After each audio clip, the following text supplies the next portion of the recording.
And we are live. Hey guys, how's it going? This is Nakai Vodar, aka Covenant Canon, and this is our monthly Q&A session. So like always, I'm going to be answering questions from Discord while playing some Halo Infinite campaign. And then I'll be shifting over to YouTube questions and we'll go from there. So, without further ado, let's begin. Okay, so Supreme Commander Kamva Alamani, sorry if I mispronounced that name. He asked, how would Nikai conduct a planetary invasion? I think if Nikai were to plan a planetary campaign against, say during the Covenant War, I would say he would probably he would probably want to secure the forward, like destroy any military assets that could potentially pose a threat to his assault, then deploy overwhelmingly forces to secure certain staging grounds, as well as and then securing key sites of importance like government buildings, that sort of thing.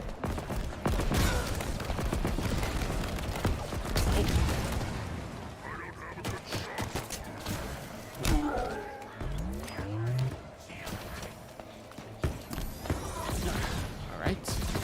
And after all that is said and done, clear out the population of a certain UNSC city or base area, depending on where exactly Nakai is targeting.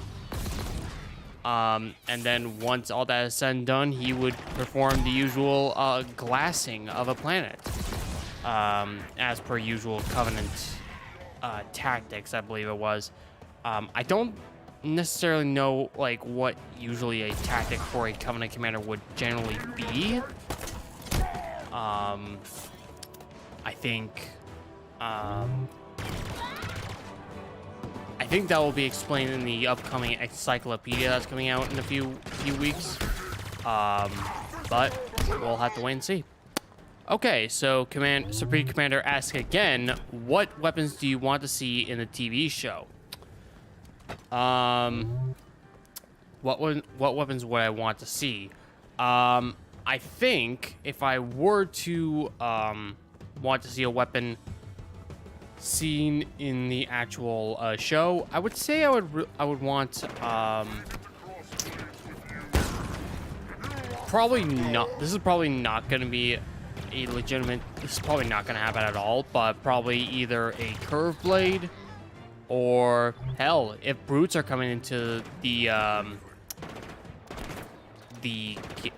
show, I would love to see a gravity hammer. We haven't seen that since Landfall, I believe it was. Since the days of Halo 3. But yeah. All right. So, Supreme Commander asks again, and fair warning, he asked a lot of questions there. So, what was Nakai's cruiser name while he served in the Covenant? So the ship that Nakai commanded during the Human Covenant War was called the Swift Punishment. It was a heavy cruiser, the ORS class, and Scorpion. In pretty good shape too. And Could be useful if you like that it was the first command ship that he really gained during the war, like. Or not in the war, like his entire clan, it was like the highest position his clan ever gotten at that time. Because in the past,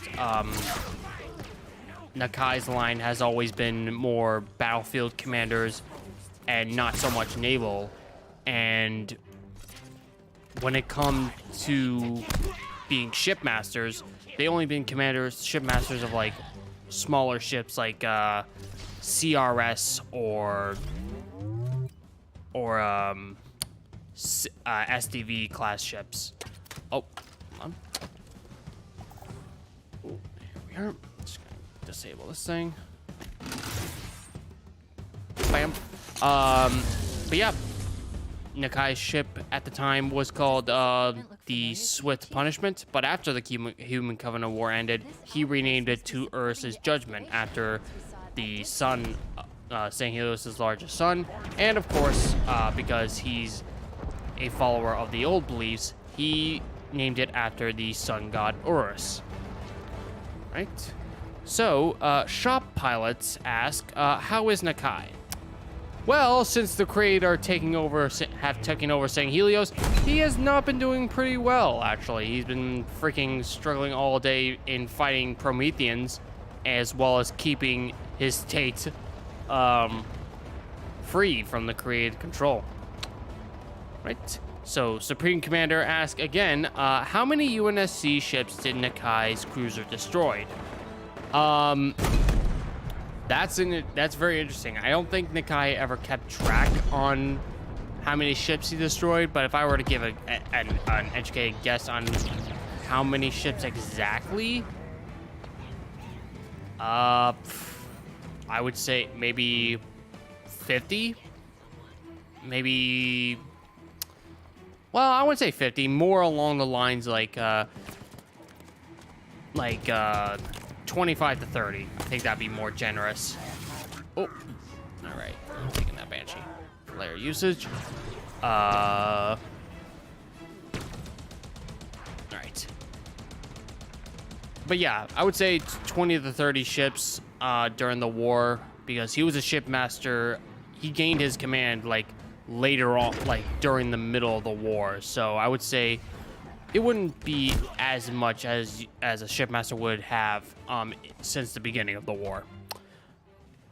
Okay, so Dusk asks, is Nakai a cat or dog person?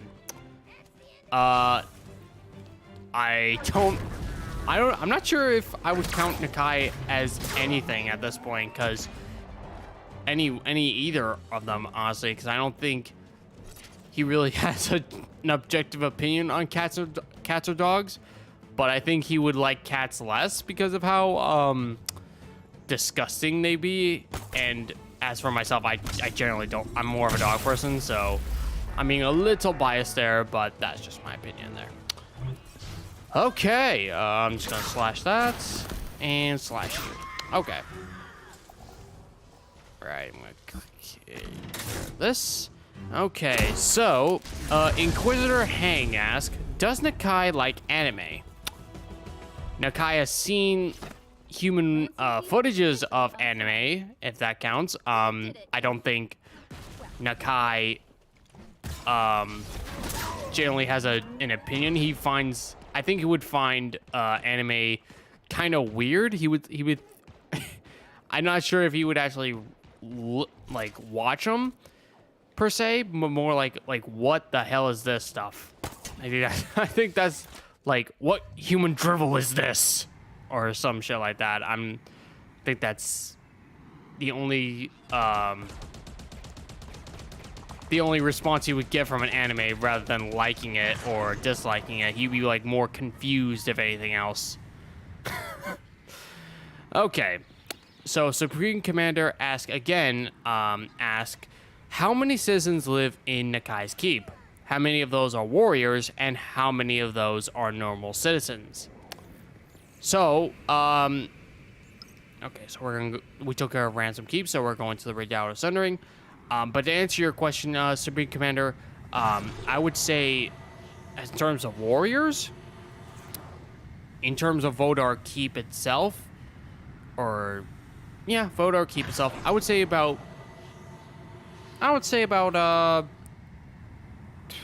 20,000 warriors, and people living in his keep, as regular civilians. I would say about like 100 or so.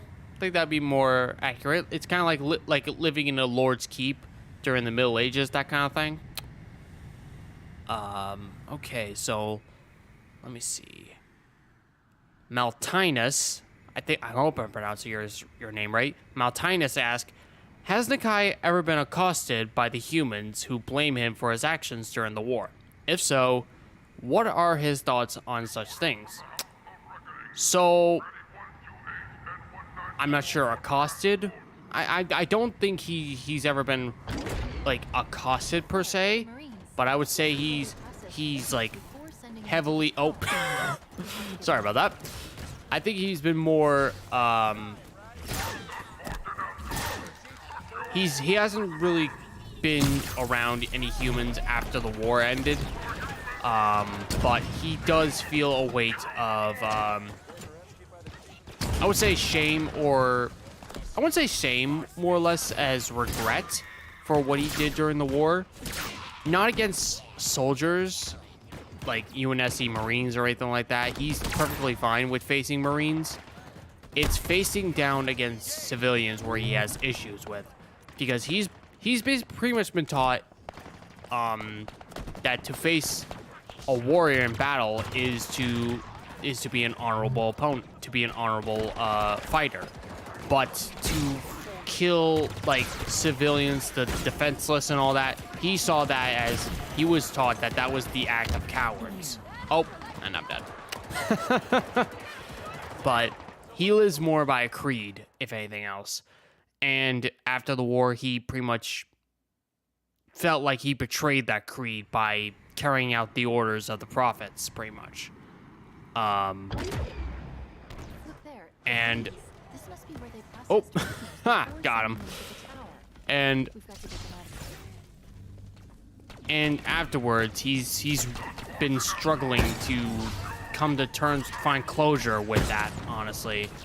And with that, he's trying to explore, he's trying to find a path to redemption, that kind of way. So accosted? No, I don't think he would be accosted unless he would travel to a human city or something, or a human planet per se. Yeah. Okay, so Supreme Commander asks again, what is the main export or imports in Nakai's keep? So the main source of income for Nakai's keep, I would say, since Vodar is pretty much the Norway of St. Helios, I would say the biggest export for Vodar would come from like fur pelts from like creatures living in the north, in the mountains within Vodar, and he would, well, I would say it would be, import would come from like trading with food, or what?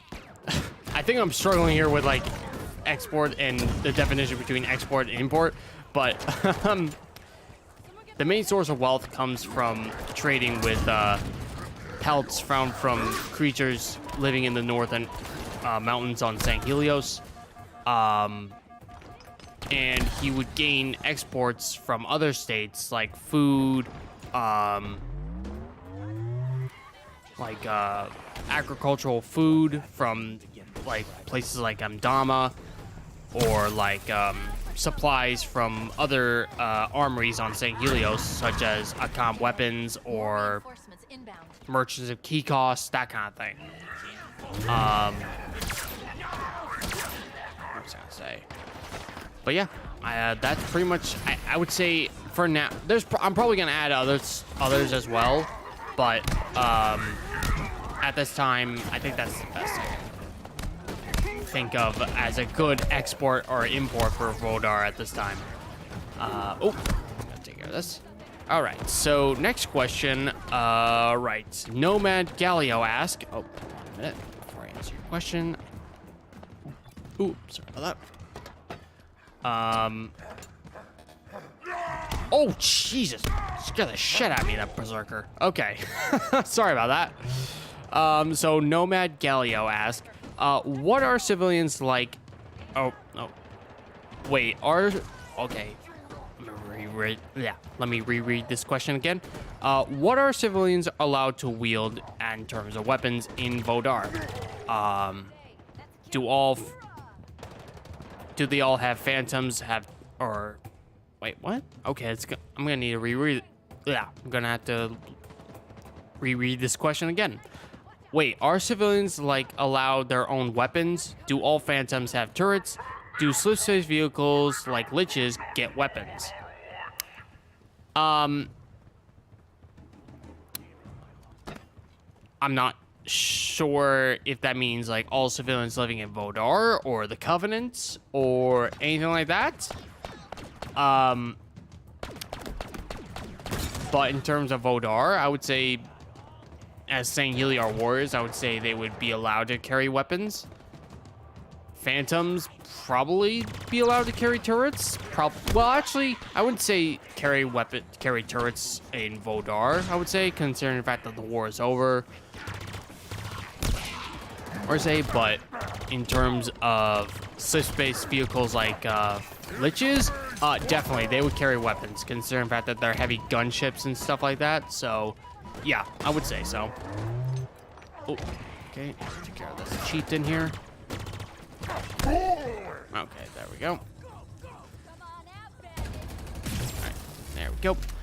And with that, let's move on. Let me scroll down here and get the other questions. All right. Okay. So, all right. So, how many words?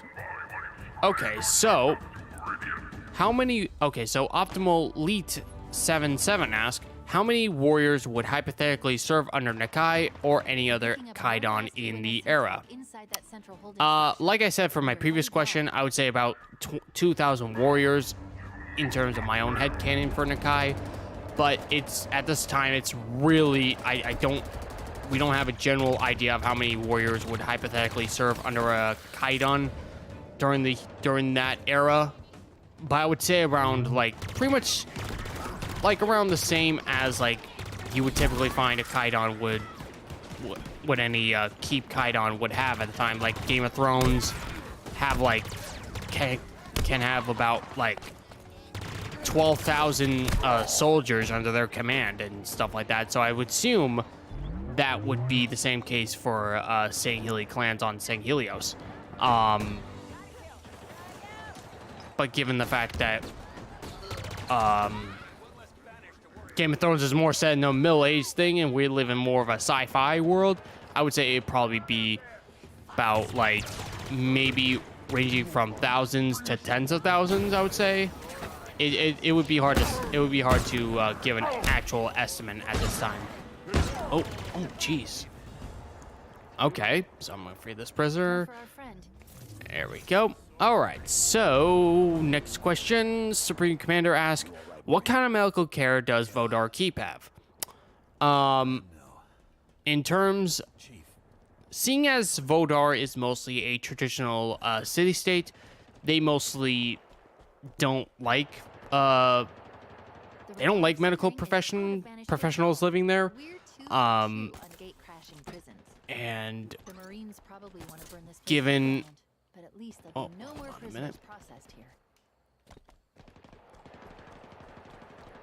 But like I said, what was I saying? Seeing as St. Healy don't generally like doctors that much, I would say there'd be probably few of them in Vodar Keep during the Human Covenant War, but afterwards, during like the Bloody Years and after the after Nakai pledged his clan to the Sword of St. Helios, I would say they probably have a little bit more, like probably at best 20 medical professionals living in Vodar in general. I think that's just a general answer I can give at this time. Okay. Supreme Commander asks again. Okay, hold on one moment. Could it be that a elite squad and we saw in the major and minor? Oh, I think. Oh, what?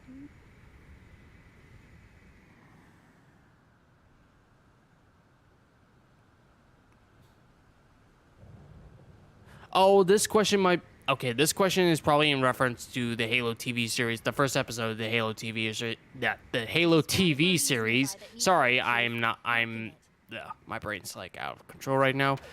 Could it be the elite squad we saw in the TV show was not minors and majors, but some kind of zealot order?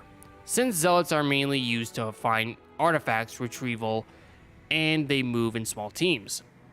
And the elite in red armor wasn't just any zealot, but a sect of field marshals.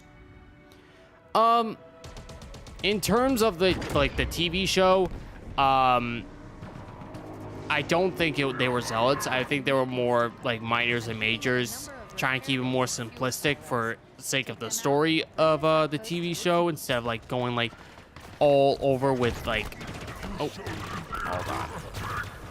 All right. I don't think it was like a zealot team. I think it was just the standard minor and major thing from like we were accustomed to seeing in the games, instead of like going like into the heavy specifics of like the zealot order and field marshals and stuff like that. So yeah, I don't think there were zealots at all. I think they were just the standard combat units that we've grown accustomed to in the games. Oh my god, hold on a minute. Stop it. Okay. So, next question. Supreme Commander asks again, how would you introduce playable elites into both the campaign and into the multiplayer? So, how would I introduce playable elites in campaign? Well, I would probably first introduce them to the Arbiter. And if you're not playing as the Arbiter, you could play out like, kind of like how, Season 1 cutscene of the multiplayer has, with like a brief history lesson, like the elite serving in the Covenant, the Great Schism, the Blooding Years, and now everything that's going on with the Banished and the Created, and then getting sucked right into the thick of things with the Banished and everything that's going on. It depends on what kind of story you're going for. If it's going to be on Zeta Halo, I mean, I think that there's going to have to be a lot of there's going to be a lot of problems with that. But if you're going to have it like on St. Helios fighting remnants of the Created after Cortana was destroyed, I think that'd be a good way of introducing playable elites into the story of the campaign. And like I said, and for multiplayer, honestly, I think just having that the same cutscene, I think that'd be fine too. Okay. So, Nomad Galio asks, what gun hasn't returned to the franchise do you miss the most? Obviously the plasma rifle, because that has always been my favorite weapon for the Covenant side of things, and I desperately want that back. Like, I have nothing against the storm rifle and the pulse carbine, but I mean, the plasma rifle, I mean, come on, guys. I think we all can agree here, the plasma rifle is iconic for Covenant fans such as myself, and, I mean, it just needs a proper return. Not just the brute plasma rifle, but in general, the actual plasma rifle. The ones we've seen from, like, the actual elites and stuff. Right. Okay, so Supreme Commander asks, if by some miracle playable elites do return, what kind of story do you want them to have? Do you want them to be an Arbiter story or some other elite, perhaps? That's a very good question, actually. If I were to have playable elites back in Infinite and have their own, like, type of story, I think for the sake of fans, I think providing them with the Arbiter story would be a good way to remind fans of the Arbiter, Thalvadam, and probably the Swords of St. Helios. But I would also like to see, like, a fresh new elite side of things, like with Uze Taham, Anthoslam, hell, Maki Chava. I would love to see her being a playable character. Or hell, or having just like Noble 6 from Halo Reach. I would love to have a customizable elite, that kind of thing.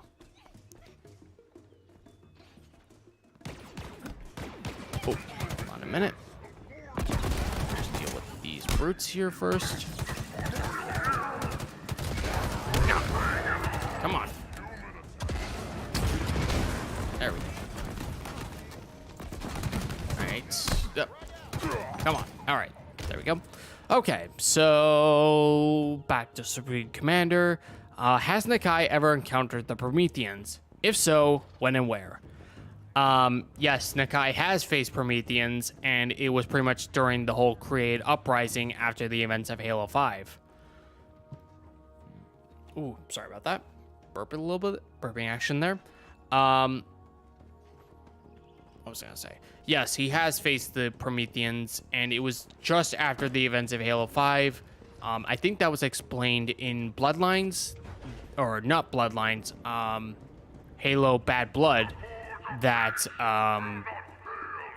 Promethean soldiers were already sweeping across St. Helios and swarming into city-states and all that stuff. And I would say Nakai faced Prometheans during those times. And right now, he's still fighting them, even with Cortana gone. He just won't stop until all of them have been driven out and Vodar is actually free from their grip. Oh, 1 minute. Just take it. Oh, all right. So, just take care of this one. Okay, so... So Supreme Commander asks again, what is your favorite weapon from every faction in Halo? From Covenant to Banished, Forerunner to Human. Okay, so my favorite weapon in the Covenant side of things is obviously the Energy Sword. I just love the lore behind the sword. I love the design patterns. I just love how it relates with the saying Healy in general. For Banished... that's a very good question, actually. If I were to choose a banished weapon, I love, without doubt, the shock rifle. I just love how it's pretty much the brute variation of the, it's kind of like the brute version of the, Covenant carbine. I don't know why, I just love it. And I don't know why. I'm always good within multiplayer, and I don't know, I just love how I can actually get headshots from people when I can't even get it from a DMR or from a regular Covenant weapon. Oh, that. Okay, so with that and Forerunner, my favorite Forerunner weapon in Halo has to be the Jesus Christ, has to be the light rifle from Halo 4. That weapon was actually really fun to play as. It was kind of like a mixture between the DMR, battle rifle, and the Covenant carbine in all put together, honestly. And yeah. And for Human, I would say the battle rifle. Oh my god. Which I'm out of ammo. Oh, jeez, I didn't see you guys there. And I'm out of weapons. What was I gonna say? Yeah, the BR is my favorite. I just love how iconic it is ever since the days of Halo 2. And yeah, I'm glad it's still carrying on strong. Okay. All right, I'm gonna put a pause here so I can scroll down again because there's a lot of questions, especially from Supreme Commander. All right. So, does Nakai have a plan of action in case of there's any flood outbreaks in one of the neighboring keeps? No. Seeing as the flood has pretty much been taken care of by the Arbiter and the UNSC, Nakai is less doesn't really see the flood as a major threat anymore in terms of Vodar Keep or St. Helios. And even if he did, I doubt it would really make a difference, honestly. Because, like Artas Vadam said in Halo 3, one flood spore can destroy an entire species. So I doubt, like, one Kaidon can make all the difference in the world. So, yeah. Okay, so Charlie B asked, what would you want to see Halo Infinite Fracture based off if the Covenant had allowed humans to join.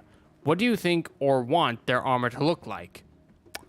If I were to make a fractured based Covenant armor design for humans, I would kind of like it to be something like what we got from the Helios scroll from Halo 5. I just love the Helios scroll. And I would love to see other Covenant St. Healy or Covenant based armors like that.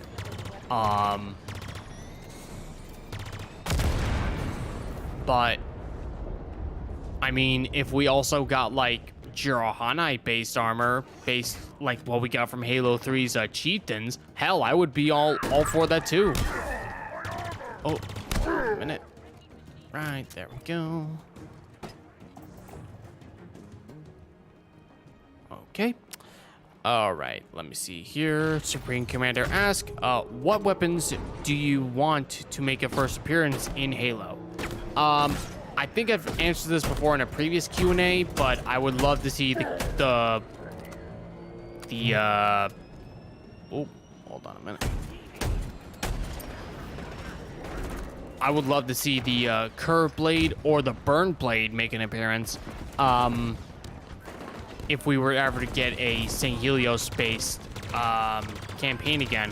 I mean, I love the fact that we got curved blades in Halo 5 to begin with as like added secrets or words of wisdom for the St. Healy. But I would be very interested to see how a curved blade would function in terms of gameplay wise. Oh. Right, so next question. If you were to redesign the culture / history / look of the alien species we have met, which would it be? And how would you change them? If I were to change any culture of any species that we encounter in the games or books, I would change the Yonhet. If anything, I would change just their appearance because to me the Yonhets just pretty much look like just random like Star Trek alien species that kind of takes away from the unique aspects of like the Covenant or the Banished or anything like that, and just the Yonhets, they just look like a discount human race that we've gotten thus far, and I just want them to be a little bit more original in terms of design of their species.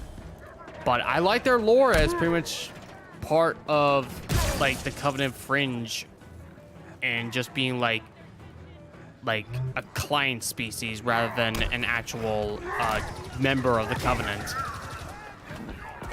Whoop, come on.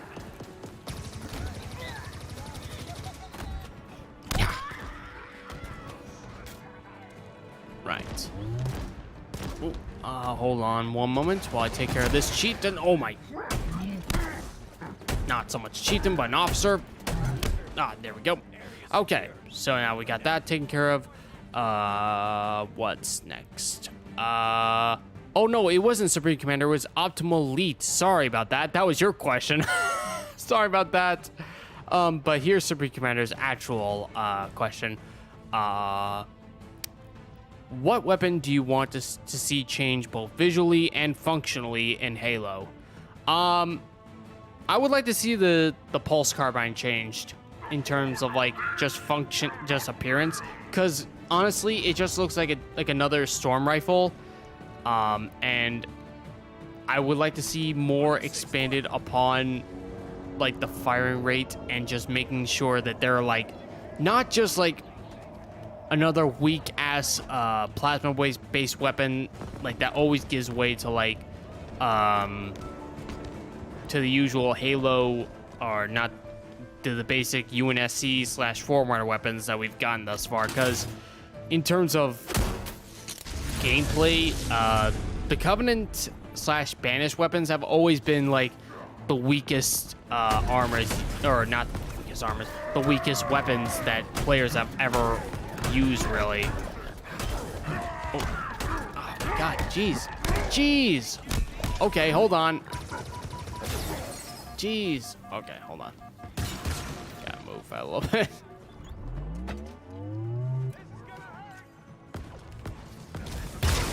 Oh, there we go. Ah, come on. Ah, there we go. All right. So, Supreme Commander asks again, surprise, surprise, Nakai, do you have any Legolo in your keep? What sort of role do they have if they are in there? In terms of Legolo, Nakai doesn't have any Legolo serving in his keep, but he does have a Mecha Legolo bond pair operating within Vodar lands called Swarm. You guys might know him from my Covenant excavator vehicles from one of my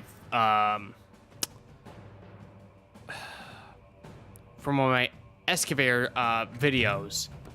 Sorry if I'm stuttering a bit. Like I said, my brain is still trying to wake up right now. But yeah, Swarm is the only Legolo serving under Nakai, not within the keep, but within the Vodar ranks in general. Oh, all right. Oh, am I missing one? What am I missing? I'm missing something. I'm missing some objective. What am I missing? Oh.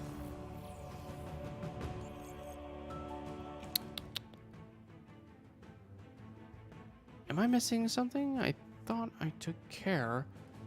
Oh, the repair bays. Oh, I thought I took care of those. Okay, so there is one more. Okay. Oh, I see it.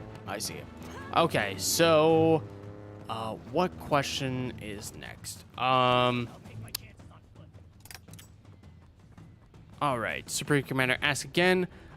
Grunts with spankers, yes or no?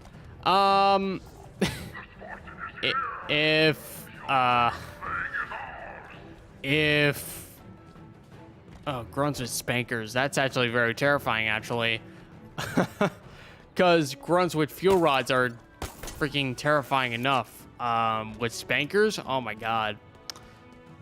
I would say yes, if only they're on my team. If they're on the enemy, no, I don't want grunts with spankers. I don't want freaking migraines dealing with them. Oh, let me just. Oh, all right, I see you there. Oh my god, die. Oh my god, I'm getting cornered by this berserker. Jesus. There we go. Okay. Right, let me put pause here so I can scroll down a little bit to find more questions. Right. Okay, so Nomad Galio asks, do your keeps have any goblins? I would say one, and that's a prototype one built for Mewtwo, the Ungoi leader of the Vodar grunts that will live. Yeah, it's made for Mewtwo, the grunt leader of the Vodar Ungoi living there. Ah. All right, so I'm just gonna grab this energy sword. There we go. And bam. Okay. So, yeah, there's only one goblin living in Vodar at the moment. It's gonna be at the. It's gonna be at the Healy Armory Depot, in Vodar Keep. So yeah. Okay, Supreme Commander asks, we have needlers and needle rifles. What other type of weapons do you want that fires the Blamite? Oh god. We already got a lot of Blamite-based weapons. I mean, I would be very interested to see if we have any, like, a Blamite-made energy sword. I mean, that would be actually very interesting to have, honestly. I'd be very interested to see like how they would even work. Maybe a curved blade made out of blamite. That'd be like, it would explode upon slash, kind of like an energy cutlass that the Kigyar use.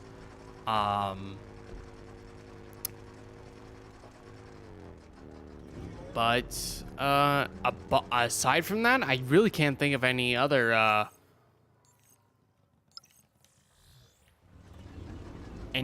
type of blamite-based weapons, honestly. No response on comms. We should check it out. Yeah, I think that's it. I think that's the only blamite-based weapon I can really think of. But if I think of any, I'll let you guys know. All right, so Supreme Commander asks, out of every Covenant character, who do you not want to see again? Oh, that's a very tricky one. What other Covenant character do I not want to see again? Huh.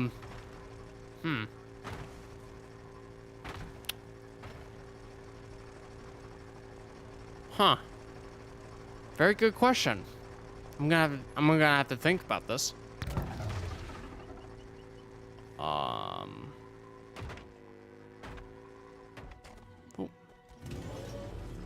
If I were to think of any, honestly, I would say I kind of want to see more of the prophets of truth, mercy, and regret, because we pretty much seen enough of them at this point. At least in terms of the core games.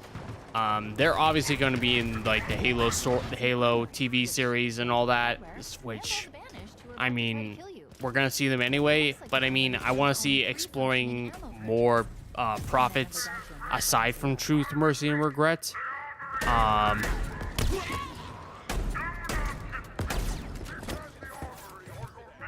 But honestly, I'm always all for banished characters, or Covenant or banished base characters, but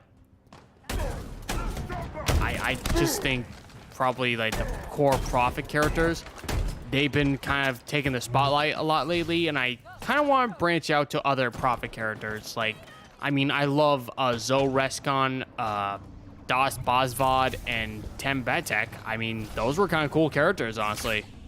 I think that got So, their attention. yeah.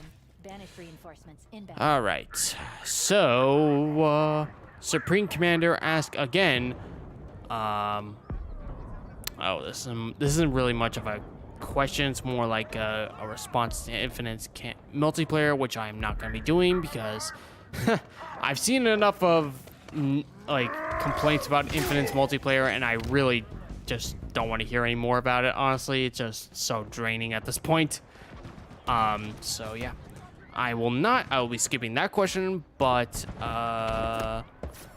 okay, so here's Supreme Commander's question. Was Nakai your very first elite character, or was there any other else before him? No, Nakai was my very first, honestly. There was different, I mean, the lore behind his character was different, but I mean, his name was pretty much the same. But ever since I really got into Game of Thrones a few years ago, I kind of based his character basically on Ned Stark. And kind of built up from there, kind of did little retcons as I read the lore more in depth. But yeah, Nakai's always been the first major elite character I've ever made, honestly. But yeah, that's the only real elite character I've really made as my first. And of course, I made other elite characters for the sake of videos and for the sake of War Torn. But yeah, Nakai's my prime Sing Healy OC. Oh, hold on a minute. Oh no.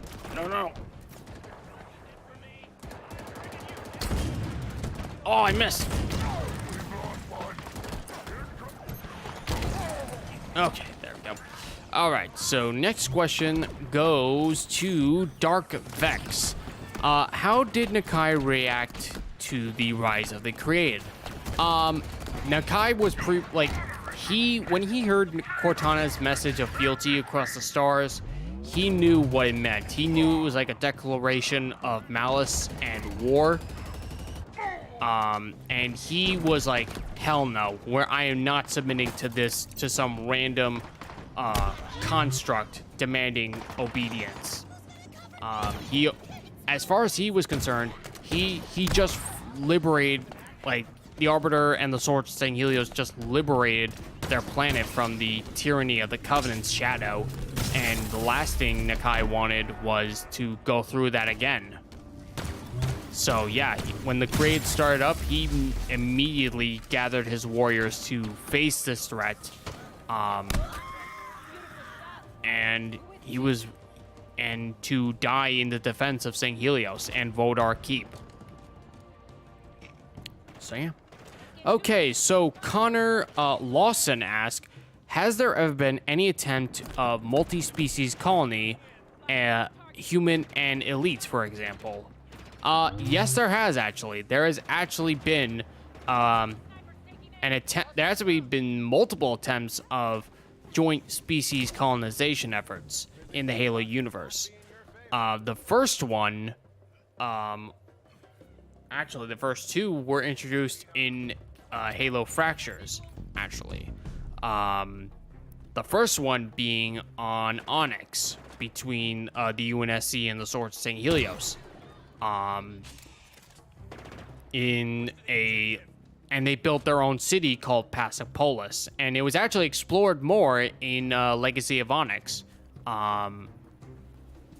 where the UNSC and the Swords of St. Helios worked together to uncover the mysteries of Onyx. And it's pretty much been a pretty mutual beneficial relationship. And there's also been grunts living in Paxopolis as well. And they even have schools on the Pax Institute, where it's actually being run by a St. Healy, Kasha Highlight. It was during this time when the Created had taken over, and a Guardian tried to subdue the colony. But that Guardian was disabled by a Hergok, of all things. And Paxopolis and Onyx in general was safe. But now they have the Servants of the Abiding Truth to deal with now, led by Julian Dama's son, Doral Dama. And the other colony on that we know of, the joint species colony that we know of thus far, is Karo, or Rakoi for St. Healy. Unlike Onyx, Karo's population of human and St. Healy don't really get along, to say the least. I mean, hell, in Halo Fractures, they were St. Healy like killing humans with their own weapons. And in Halo Envoy, there was a civil war on Karo between the ruler of the St. Healy city-state of Rock, and his own cousin, for simply having peaceful relations with humans. And by the end of it all, it pretty much became a independent colony of both humans and St. Healy. I mean, it's still tense, but I mean, after the whole events that transpired with the chieftain Hecabe and the Sharkwoi situation, a new Kaidan took over Rak, and pretty much Rajka Kaisan became the envoy for Rak. So yeah, there has been, but to sum it up, yes, there are joint species colonies, just not that many. Okay. Oh, hold on a minute. Let me just clear out some of these skirmishers here. And this is Healy Major. All right, come on. Oh, come on. There we go. Come on. There we go. All right. So, Kramados asks, there has been some lore about human refugees who have fled to live on St. Healy colonies after the Human Covenant War ended, because I saw an early concept of Halo Infinite about Kelly, Arbiter, and humans dressed like natives. Oh, hold on a minute. Let me scroll down here. I'm not sure I got the whole question. Oh, okay, so it's not... Okay, so Kramados, that was not a question. It's more of a comment. That is more of a concept art, not really anything cohesive to canon. We know there have been St. Healy refugees living on human planets such as Earth after the Covenant War ended, like St. Healy refugees and all that, but there hasn't been... But so far, there hasn't been anything with humans fleeing to St. Healy worlds. At least, not that I know of. But yeah, I don't really know if there's any humans fleeing to elite colonies. At least, not at the moment. Oh, hold on a minute. Oh, there we go. But yeah. All right, so... Supreme Commander asks, how many CSO carriers are there? In terms of lore, there's probably not as many as like you would find within a CCS class cruiser or a CAS class assault carrier, but I would say probably a few. I mean, we only know of like a few. The Long Night of Solace from Halo Reach, under the command of Ro Barutami. What other one? I forget the name of Zaitanjar Watinri's super carrier from Ghost of Onyx, but there is that, and I believe there was the Hammer of Faith from Halo Silent Storm that was being constructed on the Ring of Mighty Abundance. But at the moment, there's only 3 that we know of thus far. I mean, the Banished also have a super carrier, but it's unclear whether or not that's a CSO or a new class of ship. But yeah, at the moment, there's only 3 super carriers that we know thus far that are of the CSO line. But yeah. We're in range of Bip Bap the Vanquisher. One of the UNSC Okay, so let me check out next. Let's see, weather outpost can we go to? The Horn of Abolition. Okay, so let's go there. Right. So, Charlie B asks, who is your least favorite Covenant character? Who is my least favorite Covenant character? That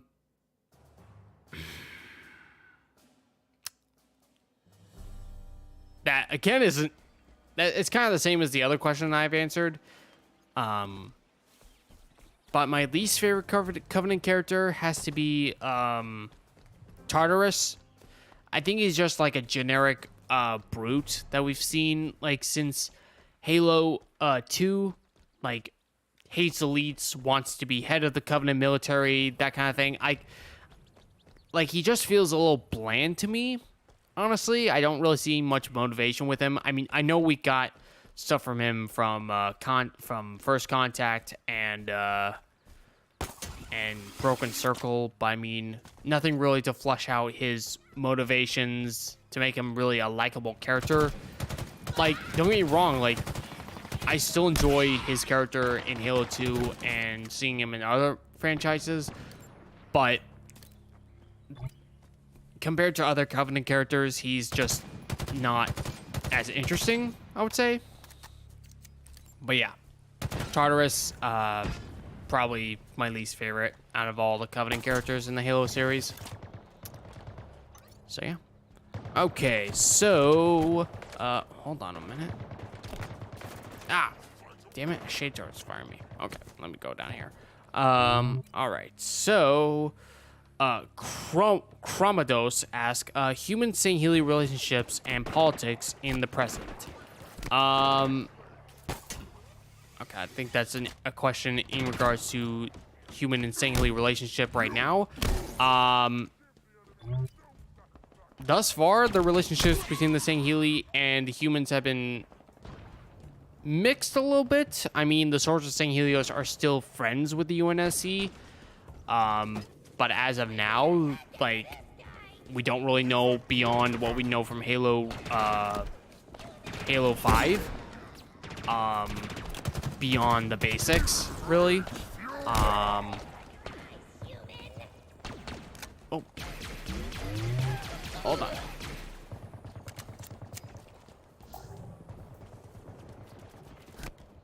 Hang on a minute. Oh. But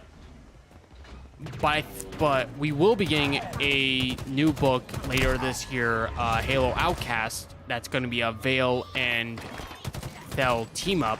So there we will probably get a better look on what the Saint Healy relationship between the UNSC is right now during the Create Uprising. Yeah. Okay, so Dusk asks, are you a fan of seafood? No. As in terms of myself, no, I don't like seafood. I'm a very picky ass eater, but if I were to say for Nakai's character, probably.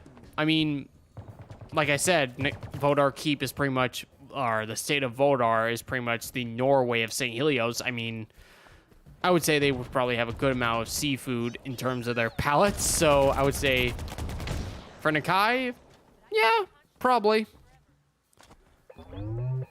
Oh, forget they had these turrets. Oh, come on. Come on. There we go.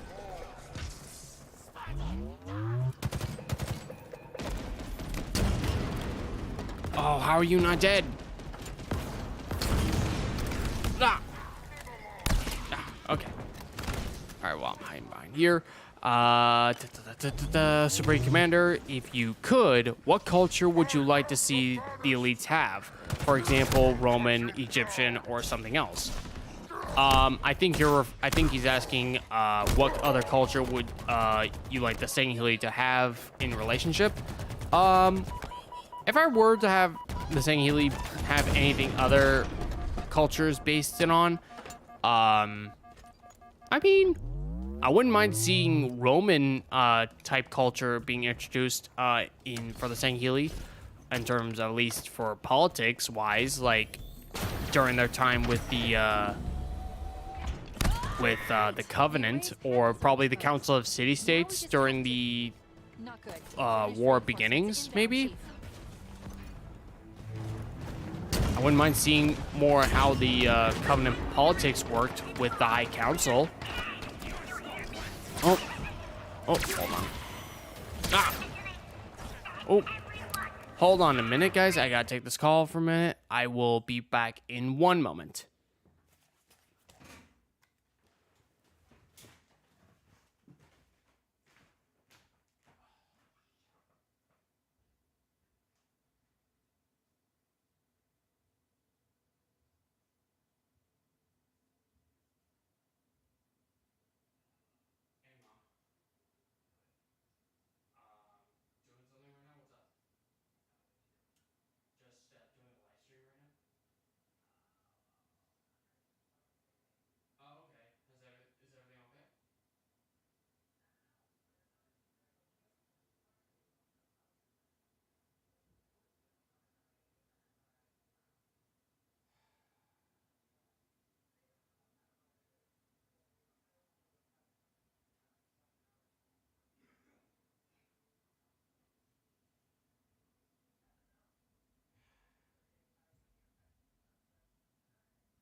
Sorry about that, guys. I had a call from my mother. Okay, so okay, so next question. I believe it is Charlie B. Ask, would you be interested in making a comic of other characters you've made, like Stromidus, Bitbab, or once War Torn is finished? If I were to make a comic on any other character other than Nakai, I would definitely love to make a comic of Stromidus and his clan, the War Spear. I mean, their clans, like, I kind of want to make them kind of like the, kind of like the war song from World of Warcraft. I don't know if that's probably, you guys probably have no idea what I'm talking about. Oh my god, can't even do anything with it with this spanker. Okay, so, oh, come on. Yo. Oh, okay, I'm being swarmed. Okay. But yeah, after War Torn's done, I wouldn't mind doing making a comic for Stromidus and his clan. But right now, War Torn is probably like my main focus, and probably after that, I'm probably not gonna make any other comics. I mean, like that, because making War Torn right now is a big investment, and I doubt it will take like a. I doubt it wouldn't. It would probably take a long ass while to get that done, and I think after War Torn, I'm probably gonna take a pause on the comic thing. To be honest. Oh, and I'm out of the Ravager. Okay. All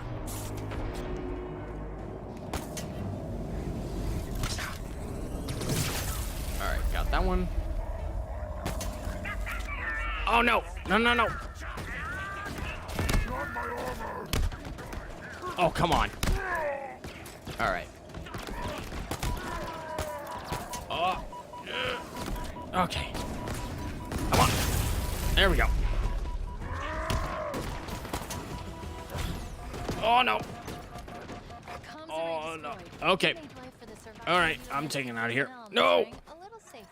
Oh, I'm dead. Shit. But yeah. After War Torn, I think if I were to ever make another comic, I would probably make it of Stromidus. Okay. So, with that, let me... Alright.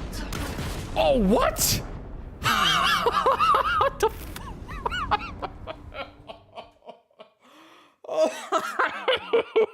I'm sorry, that kind of broke me there. I got freaking stomped on by a drop pod.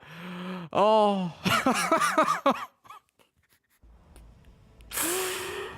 Oh. Oh my god. Sorry about that. Alright, so... Oh. Okay. So, moving on to the next question. Okay, so Alright, so Chromados asked, there have been some human volunteers to continue to fight alongside the Healy during the Blooding Years War after Halo 3 ends. Oh no, that's a question. Okay, have there been any human volunteers to fight the Healy Civil War? No, there hasn't been, really, because in Halo 5, Captain Lasky asked that after the Healy War fell out, the UNSC pretty much wanted to stay out of it. They didn't want anything to do with the Arbiter's War, and they didn't want to get involved, especially after they just ended the Covenant War, which totally makes sense, honestly. It wasn't until after the need of the Guardian in Halo 5 that made Fireteam Osiris help out the Arbiter in destroying Jewel and Dama's Covenant. Oh, there we go. All right, well, I'm getting out of here. Ah, there we go. Now with that, let's go on to the other Banished Bases. Right. Now that I got that out of the way. All right, so moving on to Supreme Commander. Where was Nakai during the events of Halo Reach and Halo CE? During that time, Nakai was fighting within the fleet of Righteous Vigilance. The same fleet that was fighting on Kolo, the same fleet from Halo: The Return, led by that Saint Healy shipmaster that we knew nothing of really. All right, so let me see here. What kind of weapons do I want? Let's get the Blood Blade, and let's get. I spent so long in that damn cage. I swear, part of me almost misses it. And let's get a spanker. There we go. And let's fill our vehicles up with all these dudes. All right. So, like I said, Nakai was serving within the fleet of Righteous Vigilance during the events of Halo Reach and Halo CE. What exactly they were doing during that time, no idea. The only thing we really know about that fleet actions after the events of Kolo, that they were tracking a bunch of humans during the events of Halo 2. And yeah.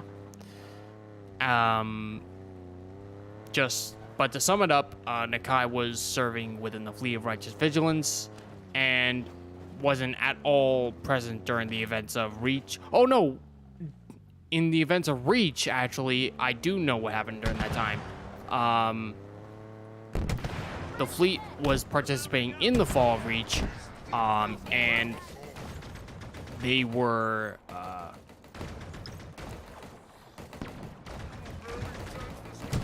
trying. I know there was a certain amount of.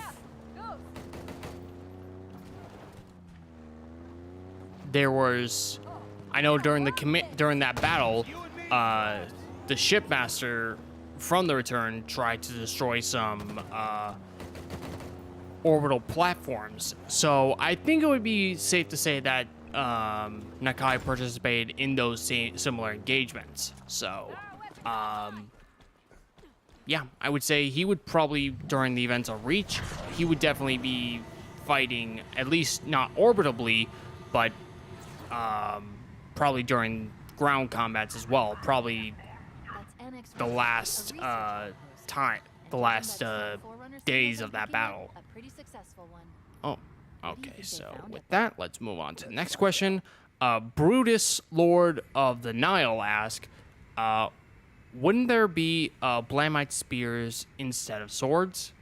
That's more of a from the Blamite weapon-based question that was asked earlier. So I will skip that one. All right, so Kramado asks, how many Spartans working with the swords of Saint Helios or other Saint Healy factions? Aside from Olympia Vale, I don't think there's been other Spartan groups working with Saint Healy during the events after the events of the Human Covenant War. Aside from what happened during Halo Hunters in the Dark, where the UNSC and the Swords of Saint Helios worked together to prevent the firing on Halo.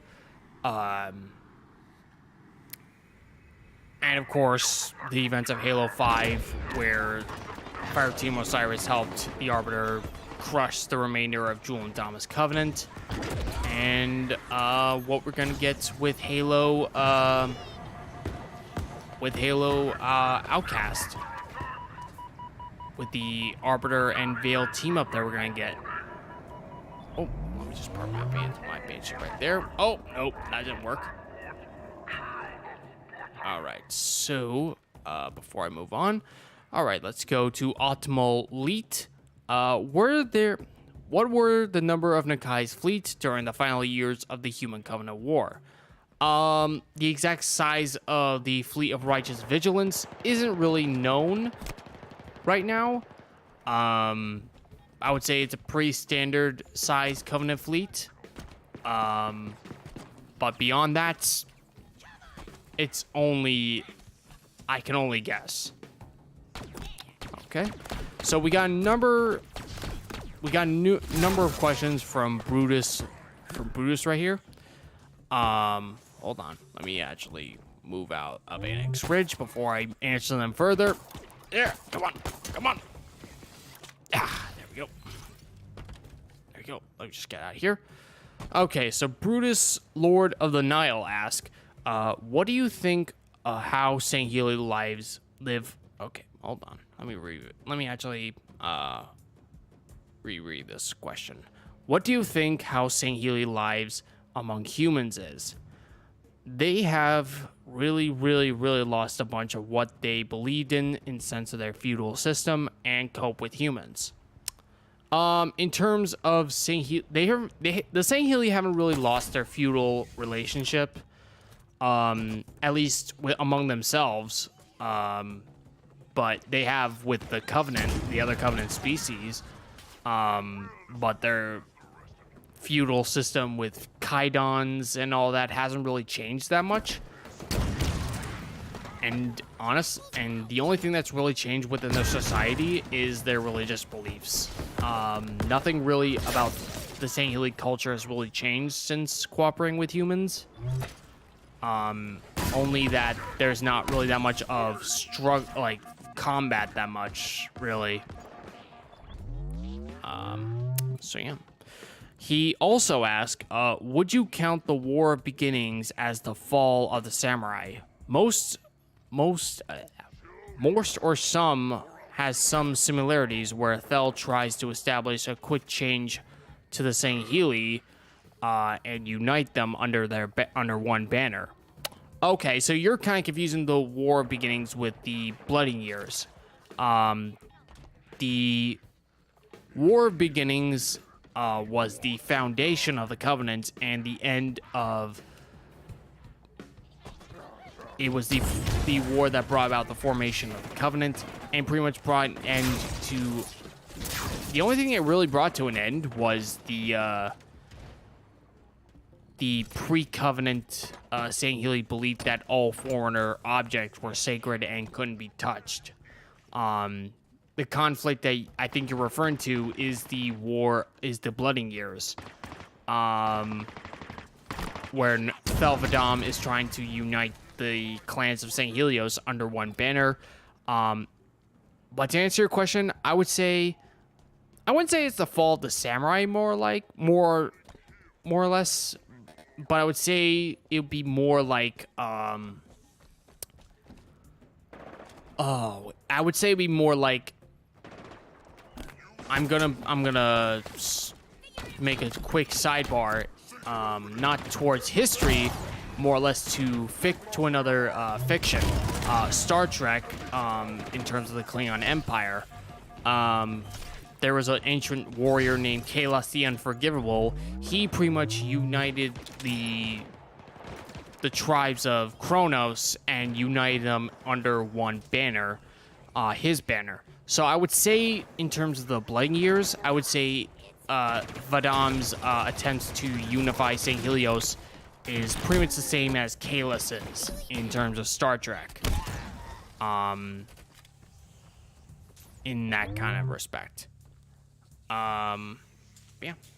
Okay, so the last question from Brutus asks, did Cortana destroy Oni? You would think in an age where the created, she would have destroyed humanity to disable the Office of Naval Intelligence and ultimately hunt them down to the last member. Sorry. No, Oni is still around.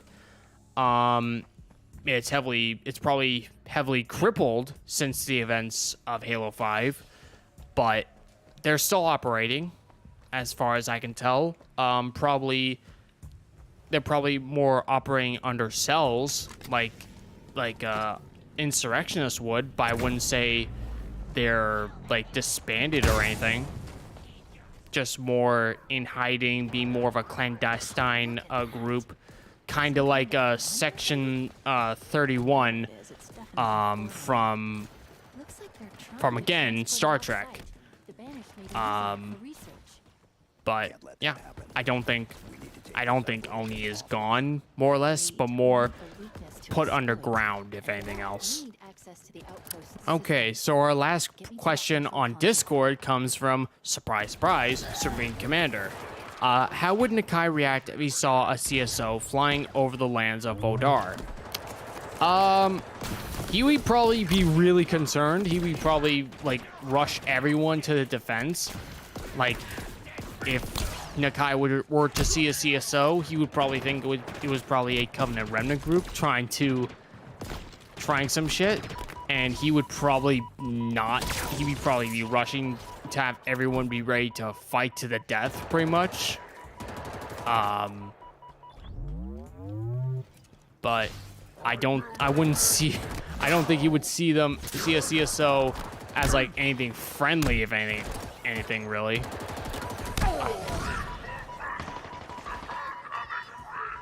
Hold on. All right, so that concludes all of my Discord questions. So I will be moving to YouTube live comments in a little bit. Just gotta deal with these guys first. All right. Oh my God.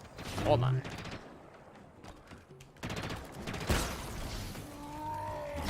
All right. So, okay.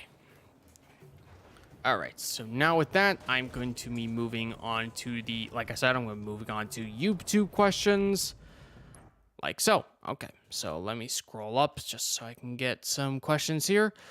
All right, so Hydra Ghost asks, what is your current opinion about the elite designs in the Halo TV series right now? I like their phenotype. In terms of their armor, I'm kind of mixed on it. On one hand, I do like how the miners and the Healy Kaidan looked in episode 1 and 2. To me, they kind of look like pre-Covenant, what the pre-Covenant Healy would have looked like, or probably early Healy miners and Kaidans would look like. The Major, on the other hand, I'm a bit more about, because it looks a little... I'm just not the biggest fan of, like, the helmet design, and it kind of looks like the actual armor kind of looks like the Halo 4 and 5 elites, which I generally don't have a problem with. It's just, it kind of threw me off compared to the other armor designs we have thus far. Okay. So... Okay, Ascendant Overlord asks, so in the first mission in Warship Cabrakan, it was implied that it was preparing an invasion force, but for where? The map we played on doesn't really have a sense prior to Chief under the Banished control. So, I mean, we don't know exactly where exactly the Cabrakan was hanging above at all during the first mission. For all we knew, Warship Cabrakan could have been somewhere else entirely on Zeta Halo than where we are at right now on the island. Got something. A high-capacity fuel silo is currently refueling. It could have, for all we knew, it could have been on the other side of the ring.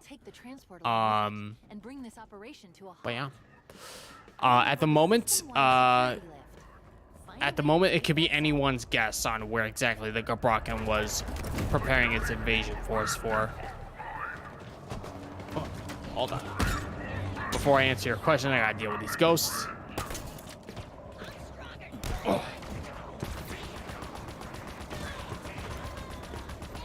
Okay, hold on.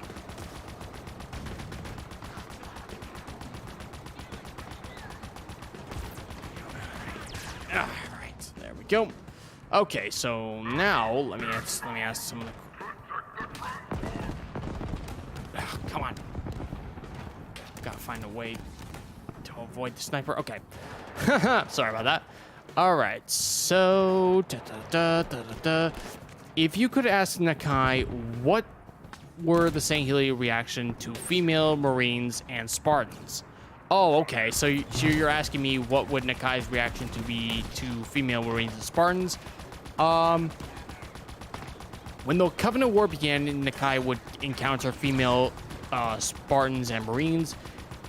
He would pretty much be kind of questioning that because in Healy culture, females weren't generally allowed to be soldiers. I mean, they were allowed to train basic weapons to basically defend their keeps and all that, but not to do anything other than that. To see humans like doing the complete opposite, I would say it would take Nakai back a bit. But during the events of Colo, the Battle of Colo, an ODST, a female ODST would give Nakai his signature scar. And after that, his opinions on females pretty much changed. Like, he pretty much saw females of human females of equal stature to their male counterparts. And that pretty much made him question the status quo of the genders on St. Helios. And when Thelvadon pretty much lacks the females joining the military thing, Nakai was pretty much all for it, honestly, as opposed to what many within Vodar would have thought. Okay. So, right. So, let me just ask there. Now for the fireworks. Right. So, okay. So Majora Z asked, how would you feel about a novel or novella that explores the Legolo culture written by Greg Bear? I think his exotic, otherworldly world building scene in Forerunner trilogy would fit the Legolo. Yeah, I would be all for it. I haven't. All right. Don't crucify me for this, but I have not read the Forerunner trilogy, so I don't have a base opinion on it. But based on everyone else's thoughts on it, hey, if he wants to do, if he could do a book exploring Legolo culture, I'd be all for it, honestly. But other than that, I don't really have a subjective opinion on Greg Bear's works thus far. So, yeah. All right. So, Jack Thunderbolt, whose question I forgot was about the singularly female Marines and Spartans thing. He asked, did Nakai ever see the Infinity? What was the coolest he got? What was the closest he got to it? Nakai has never seen the Infinity. He's only seen it through like video footages, if anything else. But other than that, he has never had like a physical. He's never seen the Infinity in person. So yeah. All right. I'm gonna get out of here. I need to get out of here. All right. So now that I got out there. Okay. So. Oh boy. Okay. Blue. Oh man. If I butcher your name here, I'm so sorry. Bruzil with a portal gun asked, what do you think post-Covenant elite ships would look like, and are there any post-Covenant elite ships already in the canon? Yes, there are actually. There actually are St. Healy ships within post-canon, or not post-canon, post-war elite factions. It's actually the Covenant ships from Halo 5, actually. Those are actually St. Healy-based ships. Like the Blockade Runner, the Merchant Ship, the Man of War, and the Brigantine, or I think it's Brigantine? Yeah, the Brigantine type ships. Those ships were around during the formation of the Covenant. They were around during the war beginnings, I mean. during the founding of the Covenant, and they've been around, and they were repurposed after the events of the Covenant War, where Covenant ships were pretty much more sparse than they ever were, really, and Julan Dama and Thalvadam pretty much had to retrofit these ships to pretty much compensate for their fleets. And yeah. All right. So what next base will we be going after? Okay, so we're going after Riven Gate. All right. Oh. Okay, I didn't see that skimmer there. Okay. Ah, come on. Stay so. Stay so. There we go.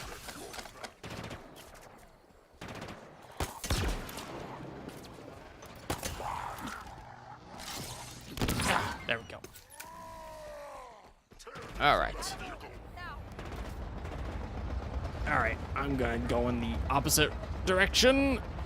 All right, so okay, so Chase Perkin asks, thoughts on Halo Infinite not having missions or level replay? I kind of join on the community here that I'm not the biggest fan of. I can't replay certain levels. Like, I certainly understand why it's not in it right now, but I'm generally just still very disappointed that it's not a core feature within the campaign. It's usually has been since the days of CE. But I do believe they are actually working on making that thing moving forward in probably season 2 or 3. I'm not entirely certain. But yeah, I wish it was here now, but whatever. It is what it is. Okay. Oh boy. This is going to be an interesting jump now, isn't it? All right. Going down.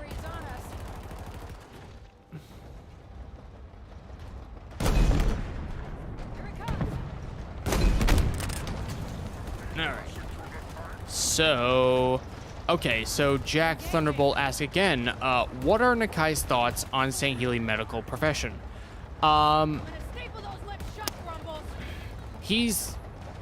Nakai is more on the conservative side of St. Healy, that spilling blood in battle is honorable, and those who practice in the medical profession are pretty much kind of disgracing their honor pretty much by spilling blood needlessly outside of okay, well, I guess I'm stuck here, so I guess I'm gonna be running. Okay. Oof. Okay. Right, I'm gonna take this chopper.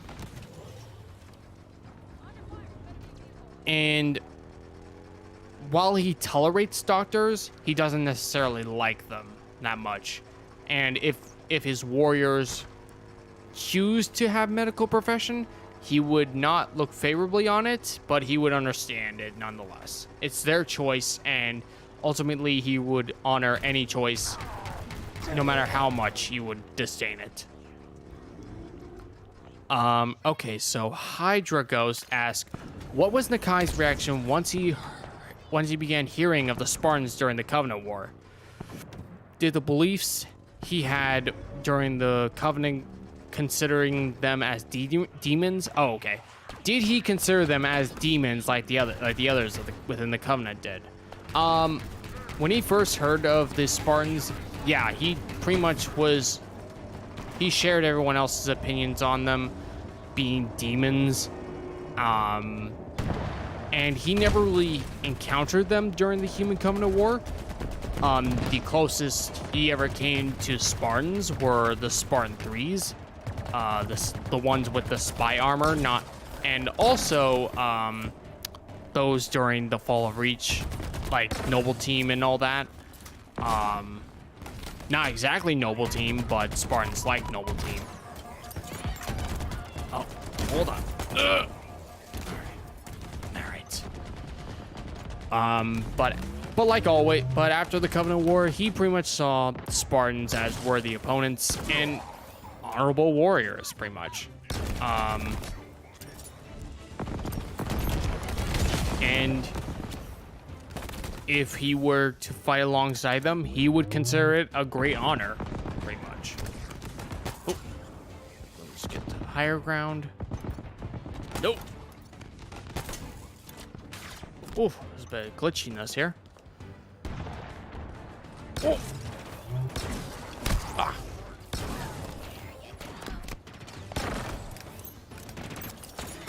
Okay. All right. So with that, okay, let me get to Dark Lord. Okay. Okay. Oh, oh wait, what? Did I not respond to your question? Oh, okay.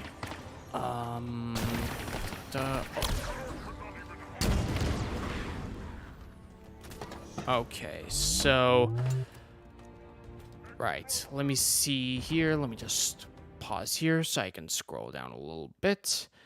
Right. Right. So all right. Oh, okay. So Jack Thunderbolt asks, if the Keep has so few medical professions, then how do they deal with things like sickness, childbirth, etc.? Well, that's a very good question, actually. I would say it'd probably be like how Spartans of ancient Greece would handle child care and sickness and all that. They would probably think like either they were to survive their injuries, or it's basically like survival of the fittest. If you survive, then you're strong. But if you don't, then you obviously weren't strong enough to prevail. I think that would be the same for St. Healy. But seeing as doctors were a thing on St. Helios even before the Swords of St. Helios came up, I would say there probably would have been those to have doctors take care of their sick and young. They would probably keep it a secret, but they probably would have still done that. Okay, so Kremen Knight asks, what Halo race would you like to see for 3 expand lore-wise? For me, it's between the Hunters or Drones, as we barely get anything of them, other than the games, of course. Yeah, if I were to choose a species to explore, it would definitely be the Lekgolo and the Kikiar, or not the Kikiar, the Yanmei, because, like you said, we don't really get much of them, really. But any other species I would like to see explored, I would like to see the Kikyar and the Yonhet explored in terms of lore. Despite what I said earlier about their appearance-wise, I really dig the idea of the Covenant Fringe, and I would love to see their culture explored more in terms of the games and all that. Okay, so with Riven Gates taken care of, what other bases can we explore? Oh, I think we taken care of all the Banished Bases, actually. I think we have. Oh, wow, we have. Okay, so I guess we'll just be pushing on to some of the HVTs. Okay. All right, so, all right, so, all right, so, Amazed Thrower 64 asks, is there any more Imperial Admirals out there? In terms of Imperial Admirals, no. Aside from Zaitan Jarwatinri, there hasn't been any other Imperial Admirals that we've known of thus far. He was the only one. We got no time for gossip. Okay, so let me see here. James, okay, nope, that's more of a thing. Right, so Jack Thunderbolt asks, what race would Nakai say humans are most like?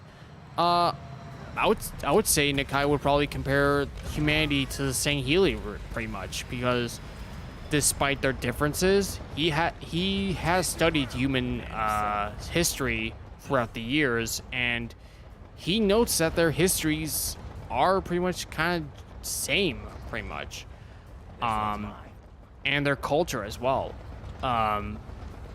He often would compare human cultures throughout the years with Healy, like the samurai, the ancient Spartans, the Vikings, and many others.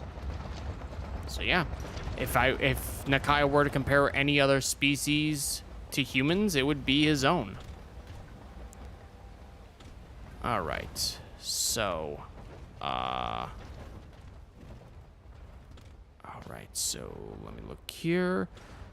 All right, so Enclave Harridan asks, I have a question. Will the Swords of St. Helios will build their own class of warship, like the Dreadnoughts, like the Banished? I could definitely see the Swords of St. Helios building their own class of ship one day, but like I said earlier, at this point, the Banished only, or not the Banished, the Swords of St. Helios only has right now St. Healy ships that were used in the War of Beginnings.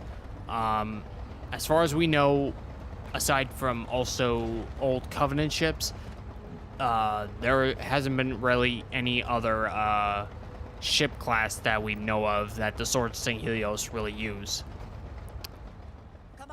James Varelia asks, wouldn't mind if they go to a republic or sorts of government. Oh no, that's not a question, that's more of a comment. Meh. Right now, with the state of St. Helios is right now, I don't think a republic would really work with St. Helios, pretty much, seeing as the Swords of St. Helios is a coalition of other clan leaders, and I don't think, and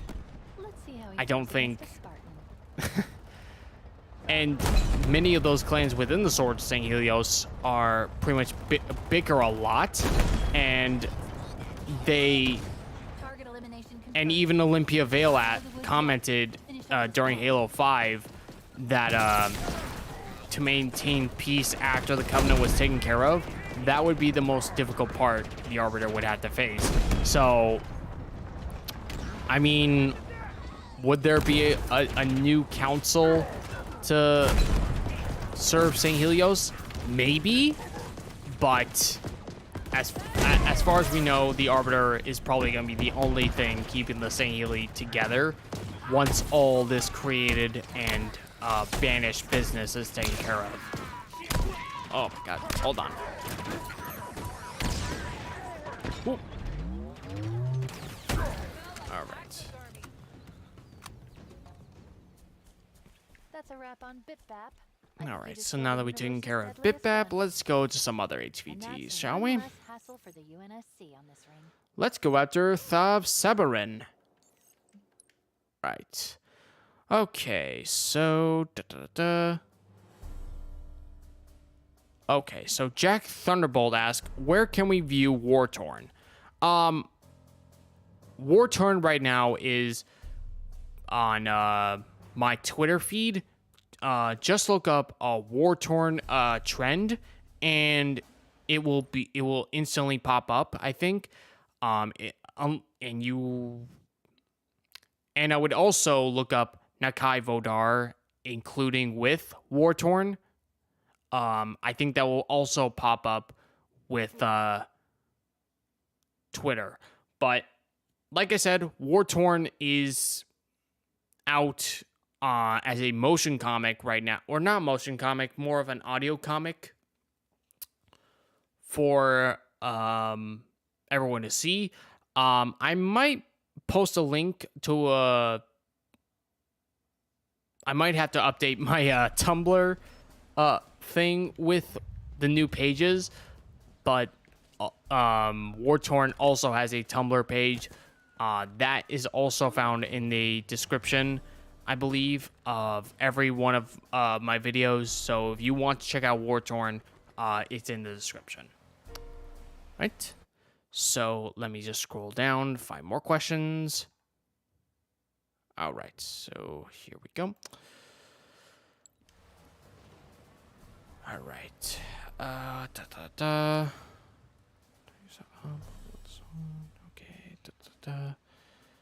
Okay. All right. So amazed thrower 64 asks, do the Ungoi have any culture? As far as we know, the Ungoi culture has pretty much been subverted since they joined the Covenant. The only thing we know thus far of their culture is that they have matriarchal leaders of each tribe on not Doisak, Balaho, and that's really all that we know thus far of their culture. And they also live in like clutches with multiple different fathers, mothers, and siblings. We're closing in on Sav Seberine, but high-ranking banished target.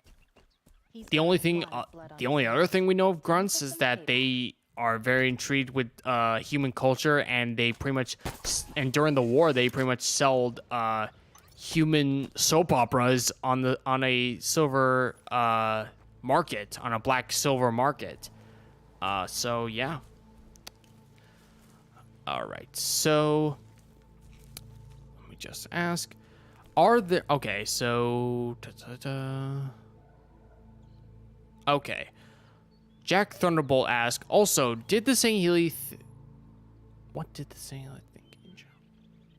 Okay, I'm not really sure what that question is, Jack, so I will move on to Kremenite. Oh, nope, that is not a question, that's more of a comment. Okay, so James Verla asks, how did the Saint Healy males react to when the Arbiter was allowing females to be recruited into the swords of Saint Helios?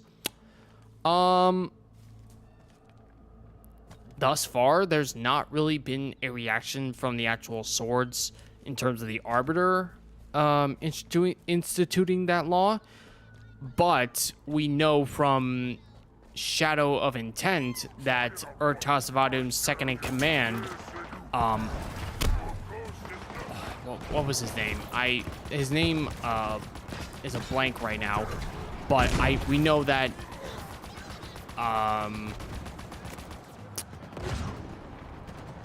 oh no, it's Vol Saran. We know that from Urtas Vadum's second in command of the Shadow of Intent of Vol Saram. He pretty much objected to the notion of Toljaran joining in Urtas's mission to stop the prelate Tembetek. But other than Vol Saran, there hasn't been any. We don't really know of any other objections to Saint Healy within the Swords of Saint Helios allowing females into military service. But I would imagine that they would have had the same objections as Vol would have during the Blooding Years. All the civilians he killed, but he'll never take another human life again. All right, so now that we've taken care of Good Thav, work. let's move on to a different Blood Star, shall we? Oh, I don't think there is. Hold on. Oh, no, there is. We just haven't really cleared out any fobs. So let's take care of that, shall we? All right, so...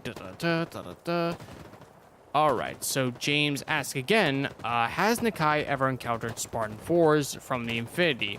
If so, what does Nakai think about these new Spartans? Nakai hasn't really encountered Spartan 4s, really, in general. He's, like I said, he's been more focused on his own keep on St. Helios, acting as its Kaidan, and just maintaining his lands from the Covenant and now the Prometheans. But he has heard of the Spartan 4s, and he thinks they're pretty much worthy successors to the original demons of old. But he hasn't really encountered any of them since the war ended. But it's possible he could encounter them at some point once the created situation is dealt with. But only time will tell. Okay, so Jack Thunderbolt asks, are there any good Senshayum? As a matter of fact, there are some good Senshayum out there, actually. There is Tembetek. Originally, he was a villain in Shadow of Intent. But his motivations were actually more sympathetic. He was trying to avenge the death of his wife and child, as he blamed Urtas Vadum for killing his family during the fall of High Charity, when in fact it was his superior, the Minister of Preparation. After he learned about this, he defected, he deserted Preparation's side and pretty much sacrificed himself to kill the Minister and destroy the miniature Halo ring the Sanshayum Minister was planning on firing on St. Helios. And there's also Zoresken, the descendant of an old Sanshayum High Lord during the formation of the Covenant. Once the Great Schism began, Zoe sided with the St. Healy, and he helped discover the refuge, or rediscover the refuge and the Usan colonists that were living there. And he even helped out in stopping the little civil war that was going on there. And as of now, he is living with the Usans.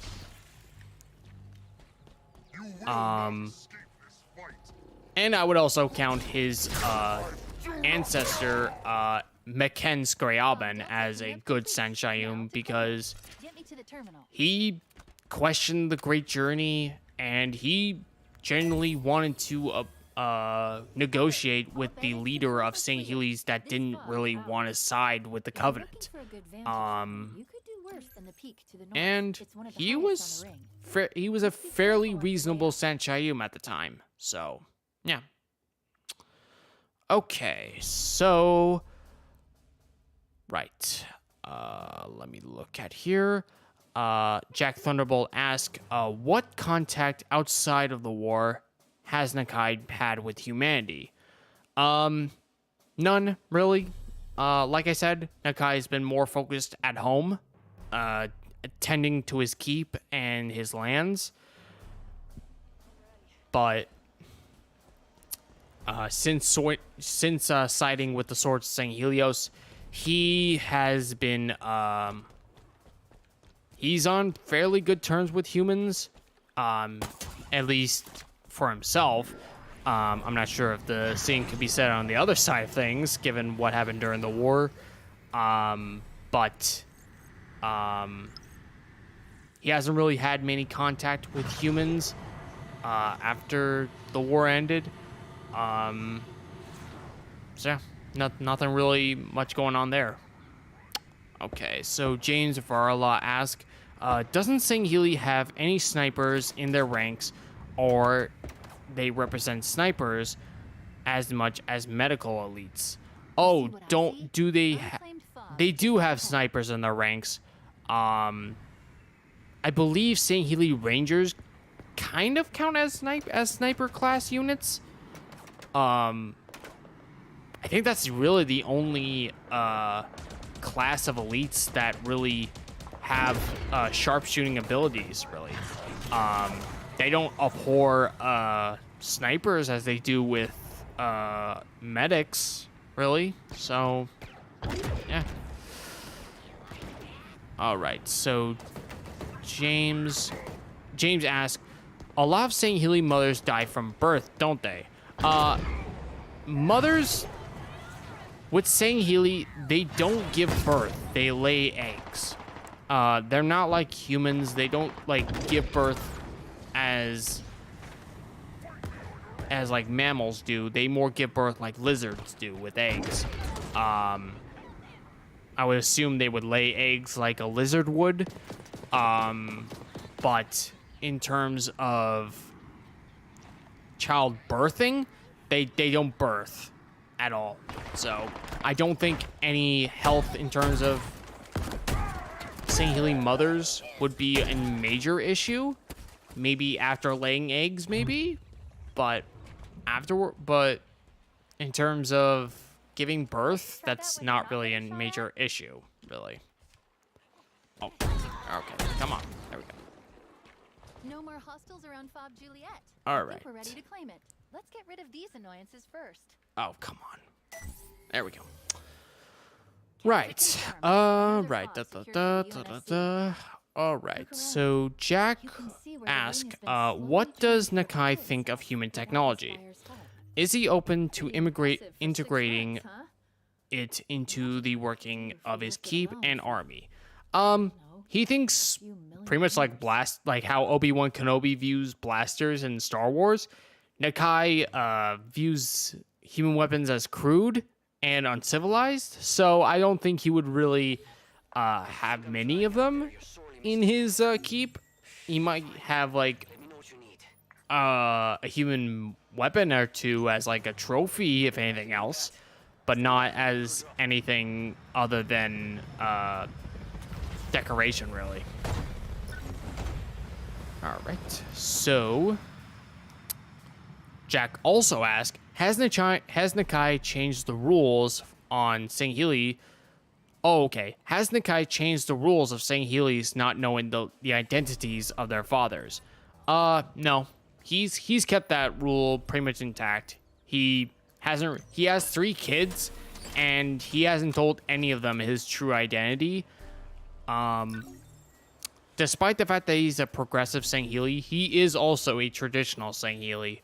So, I don't see any reason for him to reveal the identities of his parental identities to his 3 children, because he believes that, like all Healy, a warrior must carve out his own destiny, not hindered by nepotism or anything like that. So, yeah. Okay, so James asked, how far did Nakai study human history? All the way to medieval era, to World War II, or modern? I would say Nakai would study ancient human history, like during like the Bronze, to all the way from the medieval era to like the Bronze Age, pretty much, because that era always intrigued him, because it reminds him of the ancient ways of Saint Helios did before the formation of the Covenant. So yeah, and he would also study the world wars of human history, and note how it's also similar to how the Jirohana destroyed their planet during the first immolation. Sorry about that. Okay, so Ascendant Overlord asks, when do you think we'll get any details on the banished ships? Very soon, actually. I think very soon, because in a week or two, we will be getting the Halo Encyclopedia, and we've already learned that within the encyclopedia, we'll be learning more about the banished dreadnoughts that we see in the game, and we'll also be seeing, and we'll probably be seeing other banished ships, other ships class that banished use. Probably not a new class, probably repurposed ships. Hell, I wouldn't be surprised if we see cars that were introduced in Shadows of Reach. All right, so let me just scroll down a little bit more. Okay, so Cult Finn ask, how are you? Okay, so Cult Finn ask, how are you doing tonight, brother? I'm doing pretty well. Have some minor problems at home, but I've been better. I can deal with any minor complications, but all in all, I'm doing pretty okay. Oh, okay. Gotta hijack this thing, Healy. Actually, let's Say no, there is a different one. Ah, here we go. Ah, here we are. Okay, so let's just scroll down. Okay. Okay, so bewildered Krogan ask, Imperial Admirals, was a rank created so the Sen Shayum had a way of banishing Zaitan and other to the outer boundaries. Okay, let me repeat this question. Imperial Admiral IRRC was a rank created so the San Shayum had a way of banishing Zaitinjar Watinri to the outer boundaries of the Covenant while making it seem like it was an honorable posting. Thoughts, Nakai? That's not really established. I don't think that's been established whether or not the rank of Imperial Admiral was created just to banish Zaitan. I think that was actually a general high rank within the Covenant Navy. I don't think it was like an excuse to banish Zaitan at all, really. So, yeah. Okay, so okay. So James asks, so saying Healy would thrive more in a monarchy or a constitutional monarchy? They don't really have a monarchy per se. They have more of a feudalist society, pretty much. A Kaidon is the highest ranking a Sangheili can have within their clan. But during the ancient days of Helios,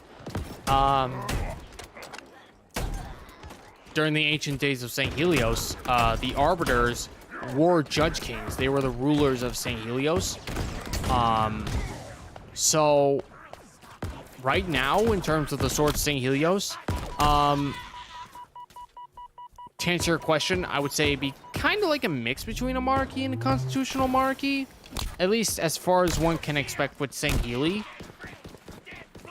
But if anything, it's more like how the Klingon Empire was in Star Trek in terms of their leadership, that the strong would lead and would crush any other house or clan that showed any sign of weakness. But despite them being a noble race, they are, at the end of the day, warriors. And they will also always answer with blades in hand. So, yeah. Alright, so, okay.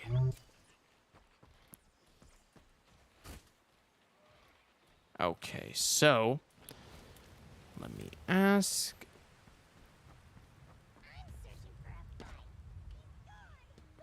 Oh, okay. Jack Thunderbolt asked, the question that you skipped was in reference to the one where you talked about how Nakai got his scar. So I asked other Sangheili thought. Oh, okay, so how other Sangheili thought. Okay, so how other Sangheili thought about female Marines. Okay, so there is actually general thought on Sangheili females or Sangheili males seeing human females in military service.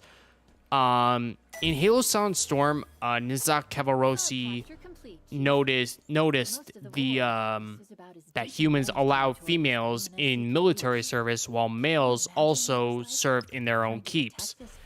He believed that was pretty much a good reason why the prophets declared war on humans, and I would imagine that's probably what other Sangheili probably thought as well. But in terms of post-war era, it's anyone's guess, really. Alright. So James asked, if Nakai were to speak in any other human language, would it be difficult for him to speak in Spanish? I suspect it would be because you keep on butchering my last name. I'm so sorry, James. I'm so sorry. Please don't hate me right now. I'm very bad at pronouncing things. But if Nakai were to speak any other language, I would say it would be pretty difficult because English is probably the primary language the Sangheili often speak during the Human Covenant War and afterwards. I don't think they were learning any other human language other than English, because it was the most common among their kind, like St. Healy was among the Covenant. So yeah. All right. So So Amazed Thrower asks, do you want any more human variations like Goliaths or captains? Wait, what? Oh, other hunter. Okay. So do you want any more hunter variations like the Goliaths and captains? Yeah. I would love to see the different types of hunters. Like, for example, the giant hunter classes that we saw in the duel. I would love to see giant ass hunters like Goliaths pop up in Infinite DLCs or anything like that. I would kill to see that. I mean, hell, I would honestly love to see like a swarm of Lectolo simply charging at you, kind of like how the leeches did in Gears of War 5. That would be a very interesting class of enemies to fight, honestly. All right. So, right. So let me see here. Okay, so Colt Finn asks, if we could get elites in a year, at what point do you think that would happen? Oh, if we were to get elites in years, at what point would you think would happen? I think that would happen if we were to get playable elites in Infinite. It would probably take a long time. I wouldn't hold my breath for a year. If we were, it would probably take like 3 years at the least, maybe 4. I would love to see playable elites come back. Honestly, I would, but I wouldn't hold my breath coming in a year or so. That would be too short a time. All right. So, James asks, might be a spin-off question. Okay. Might be an off-topic question, but have you played Wolfenstein? I played the first Wolfenstein, the New Order. I haven't played New Colossus, but I did enjoy it. But I felt like the story was kind of a little too weird. I was hoping for a more, like, concrete story, kind of like, The Man in the High Castle. I kind of like that story better than having some secret religious society building like super high-tech weapons just so Nazis could take them and take over the world. I think that was just kind of weird for me. But yeah. Okay, so Jack Thunderbolt asks, how does Nakai view interspecies relationships? I don't think it really has a general opinion. I think if he had really an opinion on it, he would think it'd be kind of weird, but I don't think he would be very against the idea. He's not like super prejudiced or anything like that with interspecies relationships like that. I mean, hell, I think he would find that one St. Healy, that Row love poem to Palmer. He'd probably find that very funny, like the rest of us do, honestly. But yeah, I don't think he would be. I think he might be a little weirded by it, but not like against the idea. Okay, let's take care of Arthok. Let's take care of you. All right, there we go. You're dead, Arthok. All right. All right, so, right, let's move on. Okay, so Ascendant Overlord asks, until Aatrox connects back to the Banished, do you think the Banished will fall into infighting, since a good chunk of their leadership was off by Chief? Until Aatrox shows up, yeah, I could definitely see a lot of infighting happening between the Banished right now. Especially since I mean, it happened before on Reach during the events of Shadows of Reach. Two banished clans, the Legion of the Corpse Moon and the Ravaged Tusk, they were fighting amongst themselves just for the size of the bases, honestly. I wouldn't be surprised if right now, since Chief took out most of their leadership, I wouldn't be surprised if banished clans right now are fighting amongst themselves. But that's probably definitely going to change very soon with Aatrox Aatrox showing up in future campaign DLCs. So yeah. Okay, so Jack asked, do Saying Healy have anything against rap or against? Oh, okay. I'm not gonna answer that question. Not gonna answer that question because that's a little too touch and go-y, and I would rather not answer that question right now. Sorry, Jack. Okay, so James asked, would it be ever possible for Saying Healy to even mate with human females? I'm not sure how that would work, honestly. Their anatomy is like so different. I'm not even sure how that would even work, honestly, if they were to have a natural physical relationship like that. I'm not entirely sure how that would work, honestly. But yeah. Okay, so right. I think the last question for the YouTube questions right now is to James again. What would the repercussions be though? Because if we cross species and all biology stuff, that's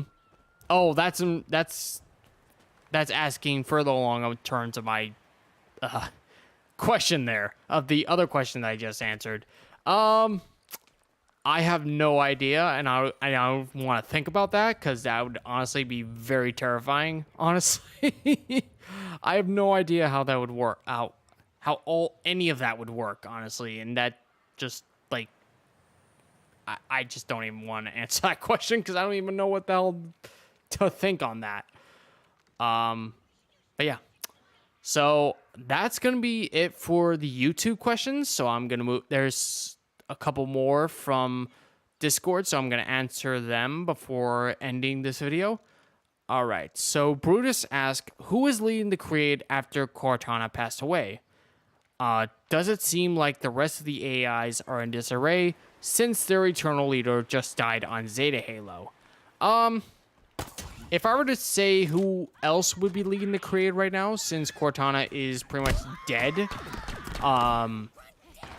the only one I could really think to take over the Creed is the Warden Eternal. Because despite what we saw in Halo 5, he's still very much alive. He has multiple bodies. I could see him pretty much leading scattered remnants of the Creed right now. And we know that he's still around because in Halo Fractures, he was leading the attack on Sydney when Lord Hood and Admiral Osman left Earth. Oh yeah. Okay, so Charlie B asked, what is Nakai's favorite music genre? I don't think Nakai has a favorite music genre, really right now, because I don't know what type of Saying Healy genre there is, and I'm not sure if Nakai really pays attention much to human music genres, really. But if I were to guess, it would be kind of like a classic, like warrior style music, really. That's really anything I could really think of at the moment. All right, let's take care of you, Zeratus. All right. Ah! There you go. You're dead now. That's the end of Zeratus the Scourgemaker. All right. May his stupid nickname die with him. All right. We're thinning out the numbers of banished elite on this ring. So, Yeah, Chief. with that, all right, let's take care of Myriad and all that while we take care of the last remaining questions. All right, so, all right, Okay, so Supreme Commander asks, what Covenant-based map would you like to be added, and what kind of Covenant map would you want for Infinite? I wouldn't mind seeing a recreation of what is it? Of Zealot from Halo Reach, or a big team battle map like from Spire from Reach. I've always liked that map, and I wouldn't mind seeing other maps like that in the future. All right. Actually, I'm just gonna answer the last few questions on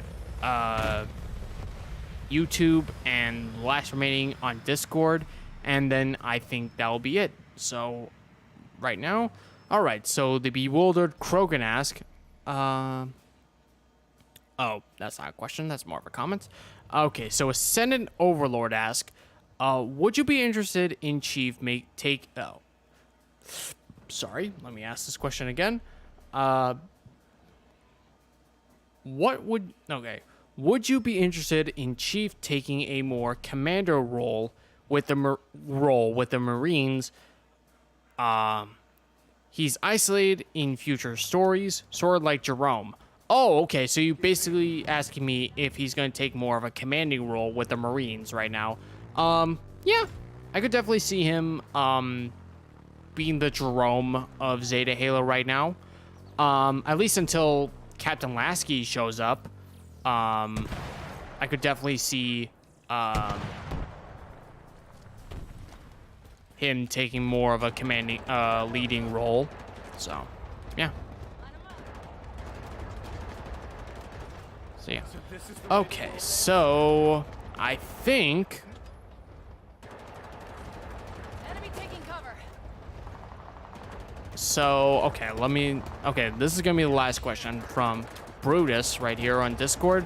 Funny question, can a Healy play a saxophone? Not sure how he could do that with 4 mandibles. Not quite sure how that would work. I mean, honestly, I don't even know how that would work, honestly. Considering the fact they don't have lips, they have mandibles. So, if I were to make an educational guess, no. So, yeah. Okay, so I'm gonna pause it there, and I think that is it for today. Thanks again for coming on here, guys. Thanks again for asking all these questions on YouTube and Discord. It's really fun answering all your questions in the beginning of each month. But yeah, if you guys have any questions you want answered for future live streams, let me know. Go to the Discord channel. If you guys don't know where that is in the description. Just join ahead. And if you want your questions answered in the future, just go to Q&A submissions in the community section within the server. And yeah, I'll answer them in next month. And I'll also be answering questions on the live stream YouTube chat. So yeah. As always, if you guys like to see other Covenant content, just subscribe and scroll around, and there will be future content in the future. And speaking of which, since we pretty much destroyed every other banished base in the game right now, the next video that I'm working on right now is a detailed breakdown of all banished bases in Halo Infinite. That is also including bases we encounter in the main game, like Outpost Tremonius, the Tower, the House of Reckoning, that kind of thing. So look forward to that in the near future. As always, guys, may the light of Urus light your path. And until next time, this is Nakai Vodar signing out.